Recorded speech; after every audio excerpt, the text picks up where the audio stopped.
प्रभु यीशु मसीह के मधुर और मीठे नाम से आप सभी को जय मसीह की। आज परमेश्वर के वचन में आप सभी का स्वागत है। परमेश्वर पिता आज अपने वचनों के द्वारा आप सभी को बहुत आयत से आशीष को दे। पिता परमेश्वर आज अपने वचनों के द्वारा आपसे बोले और बातचीत करे। आज हम परमेश्वर के वचन से जिन बातों को सीखेंगे वो है स्थायी बातें जो अनंत काल तक चलेगी, और कुछ अस्थायी बातें हैं जो यही नष्ट हो जाएगी। और जब हम पहला थिस्सलुनीकियों को हम अध्ययन जब कर रहे हैं, जो पौलुस प्रेरित के द्वारा लिखी गया एक पत्र है जो थिस्सलुनीकियों की कलीसिया के नाम पर है मेरे प्रियो। और ये पत्र जब वो लिख रहा है तो कुछ खुशी को जाहिर करते हुए पत्र को लिख रहा है, कुछ सवालों का जवाब देते हुए पत्र को लिख रहा है, क्योंकि ये वो कलीसिया है जहाँ पर पौलुस प्रेरित से 3 सप्ताह लगभग वहाँ था और वहाँ सुसमाचार को प्रचार किया और वो लोग प्रभु के ऊपर विश्वास किए। और ना सिर्फ वो उस उद्धार की योजना में शामिल हुए सुसमाचार पर विश्वास करने के द्वारा, परंतु वो कलीसिया बढ़ रही थी। वो कलीसिया प्रचार करने वाले, सुसमाचार को लेकर जाने वाली कलीसिया बन गई। वो छोटी कलीसिया जिन्होंने सिर्फ लगभग 3 सप्ताह के लगभग पौलुस प्रेरित के द्वारा सुसमाचार को सुना, और वो इतनी मजबूत हो गई कि मसीह के स्वभाव में, मसीह के आचरण में कलीसिया बढ़ रही थी। मसीह का गुण इनके जीवन में था। ये सताहट के बीच में भी कार्य को कर रही थी, और इस प्रकार से ये कलीसिया एक बढ़ोतरी वाली कलीसिया थी, बढ़ने वाली कलीसिया थी। और ये कलीसिया के बारे में जब तीमुथियुस के द्वारा समाचार को पौलुस प्रेरित सुनता है तो ये खुशी जाहिर करते हुए पत्र को लिखता है।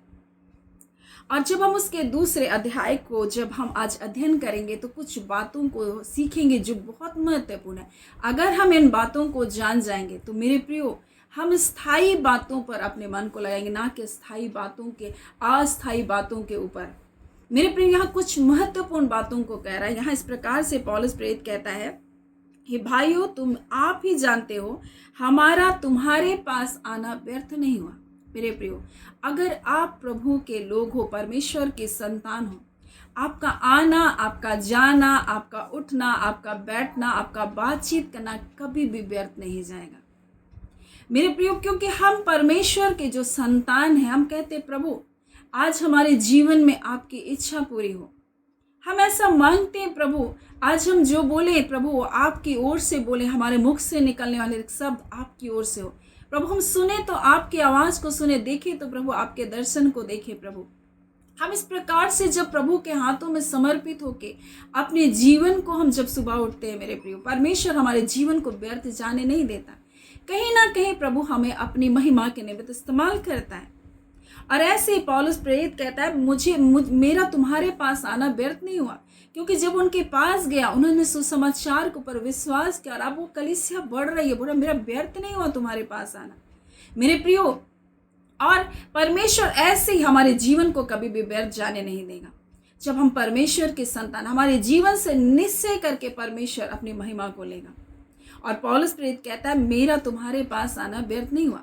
और पिछले दिनों मैंने एक बहन को फ़ोन किया, बहुत दिनों के बाद फ़ोन किया, और जब मैं उससे बातचीत कर रही थी तब उस बहन ने मुझे इस प्रकार से बताया उसका बेटा की तबीयत खराब है और लगभग 2 महीने से वो घर से बाहर नहीं निकला है। भय उसके अंदर है, डर है। रोज़ दिन वो कहता है कुछ ना कुछ मुझको ऐसा लग रहा। बहुत 10 डॉक्टर के पास उसको लेकर चले गए, उसका सारा इलाज हो गया, लेकिन कोई बीमारी नहीं निकली। और इस प्रकार से वो बच्चा बहुत परेशान है।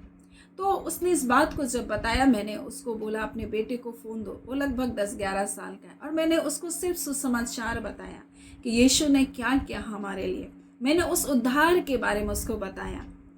और जब उस बच्चे को इस बात को जाना कि वो तो परमेश्वर का संतान है, उसको उद्धार की जब निश्चयता हो गई मेरे प्रियो, उसने इस बात के ऊपर विश्वास जब किया, अद्भुत कार्य उसके लिए हुआ। परमेश्वर ने उसी रात्रि उसके बिछौने को हिलाया। मेरे प्रिय, जैसा वचन इस प्रकार से कहता है, परमेश्वर हमारे बिछौने के, बीमारियों के बिछौने को उलट पुलट करके सीधा करता, और दूसरे दिन वो बल को पाया। और जो बाहर नहीं निकला था 2 महीने तक, वो घर से बाहर निकला अपने काम के लिए। जो कार्य बच्चा करता है, अपनी पढ़ाई, अपने जो भी वो बाहरी कार्य को करता है, वो बच्चा बाहर निकला। उसकी माँ ने फ़ोन करके कहा 2 महीने के बाद मेरा बेटा घर से बाहर निकला है। बोल रहा है मुझे बहुत अच्छा लग रहा है। मैं आपको बता दूं, जब आप किसी से बातचीत करते हैं तो ये भी व्यर्थ नहीं जाएगा। अगर आप परमेश्वर के संतान हैं, आपका किसी के साथ दो शब्द बात करना भी आप उसके लिए किसी अद्भुत कार्य से कम नहीं होगा जब आप उससे बातचीत करेंगे, इस परमेश्वर के वचन को बताएंगे। और ये पौलुस प्रेरित कहता है, मेरा तुम्हारे पास आना व्यर्थ नहीं हो, क्योंकि जब उसने सुसमाचार को बताया मेरे प्रियो, वहाँ लोगों ने, थिस्सलुनीके के लोगों ने विश्वास किया। अब ये कलीसिया बढ़ रही है और प्रसन्नता के साथ इस पत्र को लिख रहा है और अपने कार्य का वर्णन कर रहा है। आगे वो अपने कार्य के बारे में बताता है, वरन तुम आप ही जानते हो, पहले फिलिप्पी में दुख उठाने और उपद्रव सहने पर भी परमेश्वर ने हमें ऐसा साहस दिया कि हम परमेश्वर के सुसमाचार भारी विरोध में होते हुए तुम्हें सुनाएं, क्योंकि हमारा उपदेश भ्रम और अशुद्धता और न छल के साथ, पर जैसा परमेश्वर ने हमें योग्य ठहराकर सुसमाचार सौंपा, हम वैसे ही वर्णन करते हैं। इससे मनुष्य को नहीं परंतु परमेश्वर को जो मनों को जांचता है प्रसन्न करते हैं। क्योंकि तुम जानते हो, ना तो हम कभी चापलूसी की बातें करते हैं, ना लोभ के लिए बहाना करते हैं, परमेश्वर गवाह है। यद्यपि हम मसीह के प्रेरित होने के कारण तुम पर बोझ डाल सकते थे, तो भी हम मनुष्य से आदर नहीं चाहते थे, ना तुमसे और ना और किसी से, मेरे प्रियो। और यहाँ जब हम 1 से 6 तक देखेंगे तो कुछ अस्थायी बातें, जो बातें टिकने वाली नहीं। अगर ये बातें सुसमाचार में है, मेरे प्रियो, परमेश्वर के कार्य में है, तो मेरे प्रियो हम अपने आप को धोखा दे रहे हैं। पहली बात है, यहाँ पर इस प्रकार से लिखा है, हमारा उपदेश भ्रम के साथ नहीं, ना अशुद्धता से, ना छल के साथ बोल रहा है। और यहाँ इस प्रकार से कहता है, ना चापलूसी की हम बातें करते हैं, ना हम लोभ के लिए बोलते हैं कि बहाना करते हैं। यानी कि सुसमाचार प्रचार करने के पीछे ये भी मकसद हो सकता है, बहानेबाजी से किसी के धन को ऐंठना, लोभ लालच करना, किसी को भ्रम से फंसा कर रखना, उलझा कर रखना, और बहुत तरह से ऐसे अशुद्धता मतलब के कार्य को करना। यानी कि हमारे कार्य के पीछे क्या उद्देश्य है? अगर हम प्रभु के कार्य को करें तो उसके पीछे उद्देश्य क्या है? मेरे प्रिय, अगर मकसद सही है कि परमेश्वर के लोगों का जीवन बचाया जाए, जिस उद्देश्य को यीशु मसीह पिता की इच्छा को लेकर, जो उद्देश्य को यीशु मसीह पूरा किया, अगर वही उद्देश्य हमारा है सुसमाचार को प्रचार करना, तो मेरे प्रिय हम अच्छा प्रतिफल को देखेंगे। लेकिन अगर हम चापलूसी के साथ कार्य करेंगे, हम लोभ के लिए कार्य करेंगे, हम बहाना करेंगे, और कई बार तो हम ऐसा है कि हम धर्मी हैं ऐसा दिखाते हैं, हम धर्मी हैं और हम आपका भला चाहते हैं, और ऐसा करके बहाने से हम क्या करते हैं, लोगों के जीवन में हम क्या करते हैं, छल करके कुछ चीज़ों को हम हड़पना चाहते हैं, या छल करके हम किसी के घरों में हम घुसना चाहते हैं, है ना। कई बार बहुत धर्मी है करके लोग किसी के घर में घुसते हैं, बहुत प्रार्थना करने वाले, है ना, ऐसी चापलूसी से मीठी मीठी बातों को, और उसके घरों को ही तोड़ देते हैं, उनके घरों को ही बिगाड़ देते हैं। मेरे प्रियो, ये सारी चीजें जो अस्थायी चीज है, इसका कोई प्रतिफल नहीं मिलने वाला। ये सारी बातें हैं जो परमेश्वर के सन्मुख हमारे लिए दंड को बढ़ाता है मेरे प्रियो। परंतु परमेश्वर का वचन सत्य है, सुसमाचार सत्य है, ये भ्रम नहीं है। आज कई लोग भ्रम को फैला रहे हैं, कई लोग झूठी शिक्षा को दे रहे हैं, सामान के ऊपर भरोसा करना, ये वस्तु वो वस्तु करना, इस सामान को लेकर आना, ऐसा करना, वैसा, वस्तुओं को बहुत महत्व दे रहे हैं, सामान वस्तुओं को बहुत महत्व दे रहे, स्थान को बहुत महत्व दे रहे हैं। लेकिन मेरे प्रियो, सबसे महत्वपूर्ण यीशु मसीह है, सबसे महत्वपूर्ण उसका सुसमाचार है, और हमारा ध्यान सिर्फ उसी की ओर होना चाहिए, अपने सिद्ध करने वाले मसीह की ओर। और यही वो सुसमाचार है जो हमको दिया गया, और कोई दूसरा सुसमाचार नहीं है मेरे प्रियो। यीशु मसीह ही हमारा उद्धार करता, हमारा छुड़ाने वाला। और परमेश्वर का वचन हमें बड़ी स्पष्टता से बताता है, विश्वास करने के द्वारा अनुग्रह ही से हमारा उद्धार हुआ, वही हमारा उद्धार करता है, छुड़ाने वाला, बचाने वाला, पापों को क्षमा करने वाला, श्राप से हमको निकालने वाला प्रभु है। और मेरे प्रियो, और जब हम इस प्रकार से उसके पास आते हैं मेरे प्रियो, परमेश्वर का वचन हमें क्या कहता है, यहाँ लिखा है, वरन तुम आप जानते हो, पहले फिलिप्पी में दुख उठाने और उपद्रव सहने पर परमेश्वर ने हमें ऐसा साहस दिया। तो इसके द्वारा जब हम सुसमाचार के ऊपर विश्वास करते हैं, हमको क्या प्राप्त होता है? हमें साहस प्राप्त होता है मेरे प्रियो। परमेश्वर का वचन हमें साहस देता है। हम एक वचन को हम लोग देखेंगे, इफिसियों 3 उसका 13 में, मैं विनती करता हूँ, जो क्लेश तुम्हारे लिए मुझे हो रहा है उसके कारण साहस ना छोड़ो, क्योंकि उससे तुम्हारी महिमा है। मेरे प्रियो, जब हम उसके ऊपर विश्वास करते तो हमको साहस प्राप्त होता है, और ये साहस जो है हमें क्या करता है, क्लेश में भी हमको स्थिर रहने के लिए सहायता करता है। और इसी बात को पौलुस प्रेरित कहता है, दुख उठाने और उपद्रव सहने पर भी हमारे परमेश्वर ने हमें ऐसा साहस दिया है कि हम परमेश्वर का सुसमाचार भारी विरोध में होते हुए भी तुम्हें क्या करें, सुनाएं। और ऐसा नहीं है कि विरोध से अनजान है, विरोध वास्तविक है मेरे प्रियो, विरोध वास्तविक है और ये विरोध हो रहा है, लेकिन परमेश्वर की ओर से उनके पास क्या है, साहस है। और ये साहस उसको क्या करता है, ये हियाव उसको क्या करता है, उसको किसी भी बात से भयभीत होने नहीं देता है, किसी भी बात से उसको डरने नहीं देता है। ये आत्मिक साहस है, ये वो बातें नहीं है जो हम कह सकते हैं कॉन्फिडेंस या ओवर कॉन्फिडेंस। हम ऐसा नहीं कर सकते, अरे ये तो बहुत ज़्यादा क्या है, साहसिक दिखा रही है साहस, लेकिन ये आत्मिक साहस है मेरे प्रिय। एक साहस होता है संसारिक, जो कुछ समय तक तो ठीक है लेकिन उसके बाद वो खत्म हो जाएगा। लेकिन ये जो आत्मिक हियाव है ये हमारे साथ हमेशा बना रहता है, और ये सुसमाचार के ऊपर विश्वास करने के द्वारा ही हमको प्राप्त होता है, अन्यथा नहीं होगा।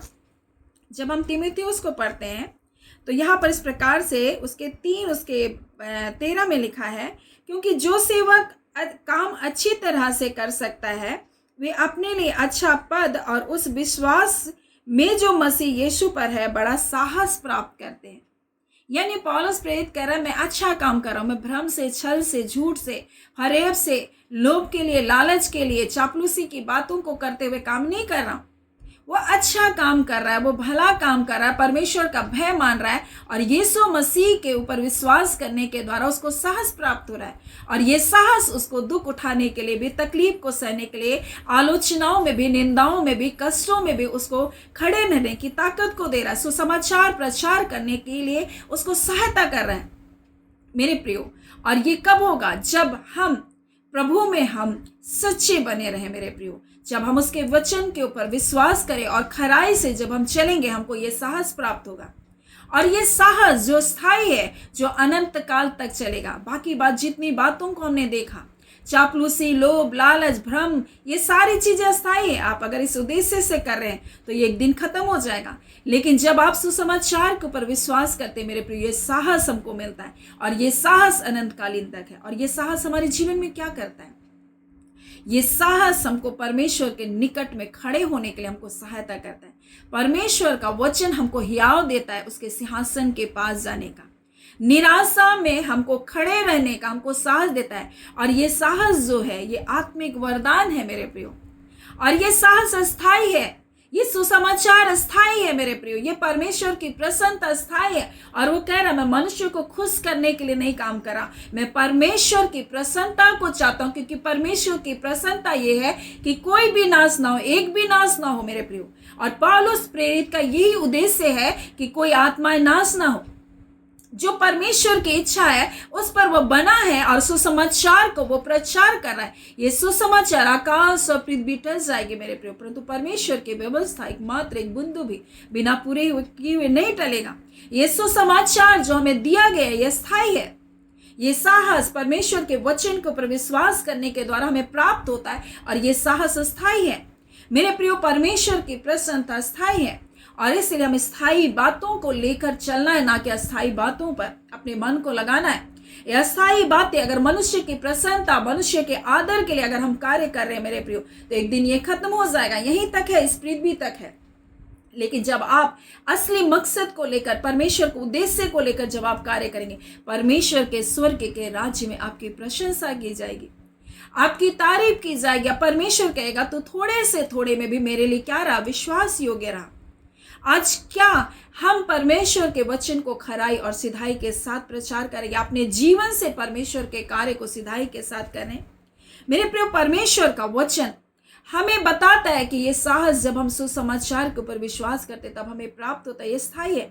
और इसलिए परमेश्वर का वचन कहता है, परमेश्वर ने हमको भय का आत्मा नहीं दिया है, परंतु सामर्थ का आत्मा दिया है, साहस का आत्मा दिया है मेरे प्रियो।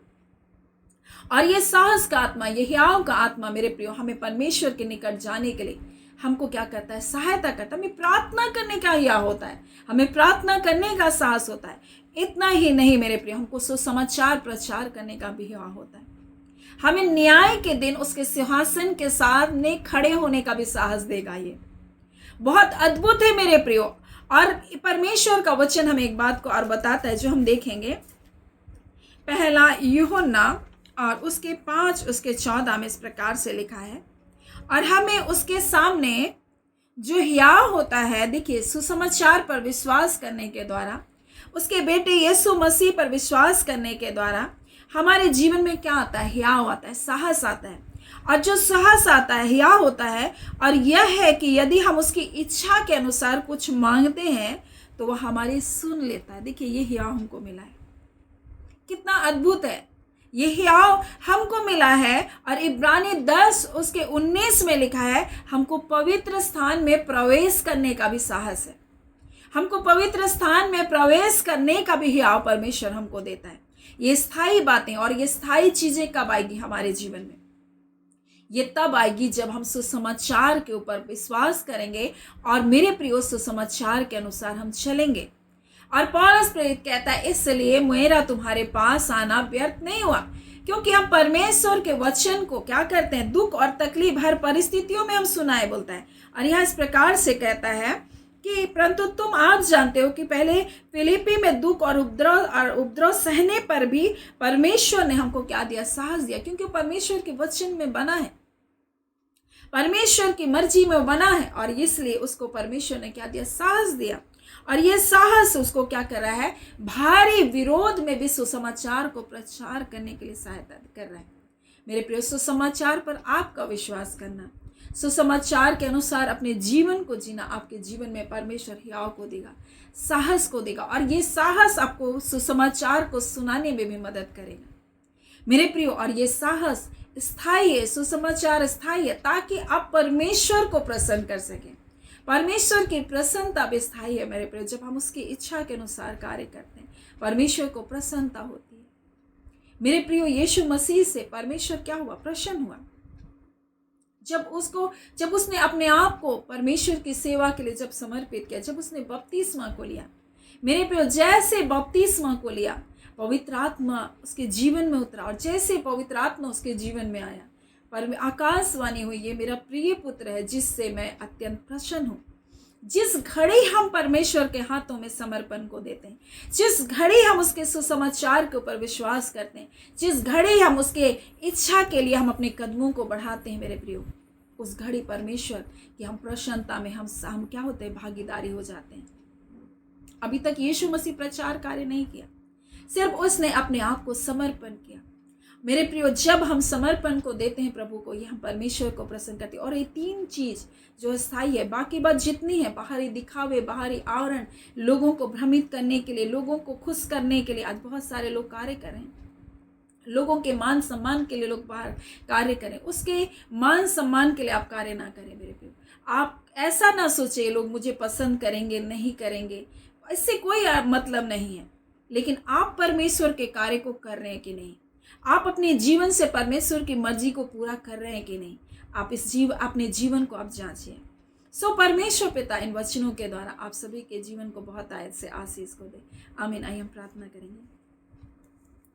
धन्यवाद देते हैं जीवते सच्चे सामर्थ्य पिता परमेश्वर, प्रभु यीशु के नाम से पिता आपके निकटता में आते हैं पिता। हम आपका बहुत धन्यवाद देते हैं आज के सुंदर दिन, सुंदर समय के लिए पिता। सचमुच पिता हमारा जीवन व्यर्थ नहीं है पिता। हम व्यर्थ में जीने के लिए, आप व्यर्थ अपने जीवन को व्यतीत करने के लिए इस पृथ्वी पर नहीं आए, परंतु हम में से प्रत्येक के जीवन का एक मकसद है खुदान परमेश्वर, आपकी प्रसन्नता के खोजी बनना, आपकी इच्छा के अनुसार जीवन को जीना। और परमेश्वर जो कुछ आपने हमारे लिए किया, उस उद्धार को परमेश्वर व्यर्थ जाने ना देना, परंतु खुदान परमेश्वर प्रभु जी आपके वचनों के ऊपर विश्वास करके परमेश्वर जो साहस प्राप्त होता है खुदान, उस साहस के अनुसार प्रभु हर प्रकार के विरोध में परमेश्वर, हर सताहट में परमेश्वर आप चाहते हैं आपके बच्चे स्थिर रहे, क्योंकि ये साहस परमेश्वर आप देते हैं, क्योंकि ये पवित्र आत्मा के द्वारा हमें दिया जाता। आपका वचन कहता है मैंने तुम्हें भय का आत्मा नहीं दिया, मैंने तुम्हें सामर्थ, प्रेम और संयम का आत्मा दिया। खुदान परमेश्वर प्रभु जी हाँ पिता परमेश्वर, निश्चय ये साहस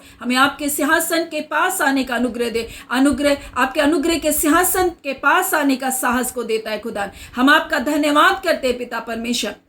हमें हियाव होता है परमेश्वर आपके वचन के ऊपर विश्वास करने के द्वारा कि हम आपके निकटता में आए और जो कुछ हम मांगते हैं प्रभु, हमें हियाव होता है कि परमेश्वर हम उसे पा लिए। आज खुदान परमेश्वर जितने लोग अपने प्रार्थना विषय को लेकर आपके पास आए, चाहे किसी भी तकलीफ, पीड़ाओं में, बंधनों में, बंधुआई में अपने जीवन को जी रहे, निराशा और हताशा की बातें, मेरे यीशु आपके नाम के द्वारा सारे बंधन टूटे और इसी घड़ी आपकी शांति जो समझ से परे है प्रभु, इनके मन, इनके हृदय को परमेश्वर सुरक्षित करे। आपकी शांति जो है परमेश्वर पिता, इनके हृदय पर उंडेला जाए। हर भय, हर डर, हर निराशा, हर प्रकार का परमेश्वर दुष्ट की पिता परमेश्वर झूठ और फरेब को हम यीशु के नाम से तोड़ते पिता, क्योंकि ये जाने प्रभु जी ये छुटकारा पाए हुए लोग हैं।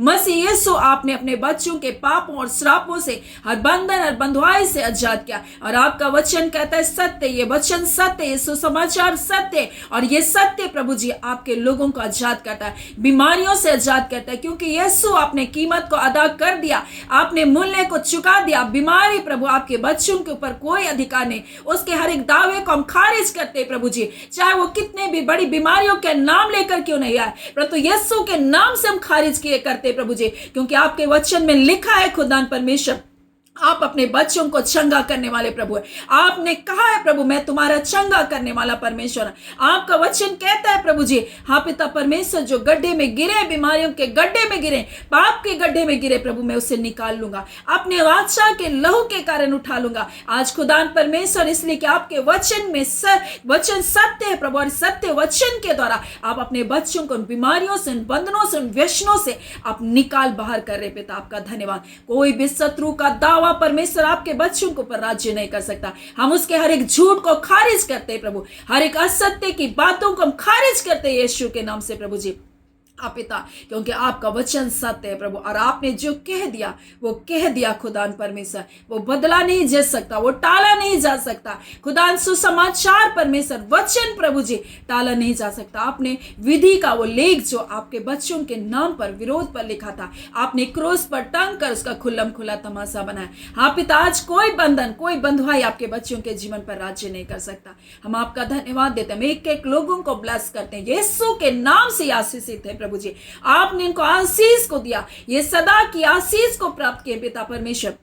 कोई श्राप नहीं आपके बच्चों के जीवन में, कोई बंधुआई आपके बच्चों के जीवन में कार्य नहीं कर सकता। हाँ पिता परमेश्वर, पीढ़ीगत श्राप उसी समय खत्म कर दिए गए प्रभु जी, जब उसने आपके बेटे यीशु को ग्रहण किया। अब ये मसीह यीशु में नई सृष्टि है, पुरानी बातें खत्म हो चुकी है प्रभु जी, पुराना जीवन खत्म हो चुका है परमेश्वर। अब ये मसीह यीशु में एक नया परिवार है प्रभु, और पुराने परिवार के श्राप परमेश्वर खत्म कर दिए गए प्रभु, आपका धन्यवाद।